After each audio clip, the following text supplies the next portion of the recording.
کے دین کی خدمت کا ایک انمول ادارہ ہے، ادارہ رہے برے انسانیت تو سب کو پیارا ہے۔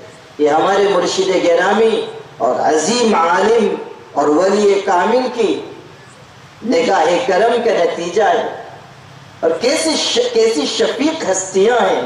میں نے بار بار اپنے حضرت دامت برکاتہم کو اپنے خطوط میں یہ بات لکھی کہ 10 سال کا تھا کہ مجھ پر یتیمی کا بوجھ پڑا، لیکن اللہ نے 6 سال کے وقفے کے بعد مجھے اپنے والد ہی کی طرح شفیق ہستی، ایک مہربان ہستی عطا فرما دی، جن کے زیر سایہ زندگی کا سفر تمام ہو رہا ہے۔ کیسا شفیق انسان، اللہ اکبر۔ ابھی بعض مقررین نے ان کی فراست، ان کی ذہانت، ان کے تقوی اور طہارت، ان کے علمی مقام کے بارے میں گفتگو کی، بالخصوص ہمارے حضرت مولانا ایوب صاحب، جن کی جوشیلی تقریر سن کے ہمارا بھی خون گرم ہو رہا تھا، اور ماشاءاللہ بڑی قیمتی باتیں انہوں نے کہی، انہوں نے بھی تذکرہ فرمایا۔ لیکن میں آپ کو ان کی شفقت بتاؤں اور کیا کیا میں بتاؤں۔ آج ہی حضرت والا کا فون آیا اور انہوں نے خیریت دریافت کی، اور آپ کو سن کے حیرت ہوگی کہ 21 اگست کو میرا یہ حادثہ پیش آیا، جس کی وجہ سے میں علالت اور معذوری کے دور سے گزر رہا ہوں۔ اس تاریخ سے لے کے آج تک اس قدر مشغول ہونے کے باوجود ان کی شفقت کا یہ عالم ہے کہ ہر دوسرے دن وہ فون کرتے ہیں، از خود خیریت دریافت کرتے ہیں، پوری تفصیلات معلوم کرتے ہیں۔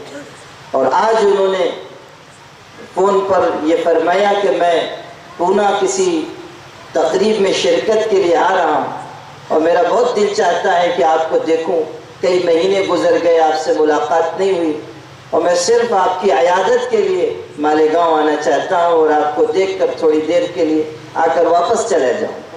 آپ سوچئے کہ ہم لوگوں کی ان کی آگے کیا حیثیت ہے، ان کے خادموں میں، نیازمندوں میں، مریدوں میں بھی بہت پچھلی صف میں، لیکن ایک شفقت، ایک محبت، ایک عنایت، ایک دلی ہمدردی، اللہ تعالیٰ ان کا سایہ دراز فرمائے، اور ان کی ذات سے پورے عالم کے مسلمانوں کو فائدہ اور فیض پہنچائے۔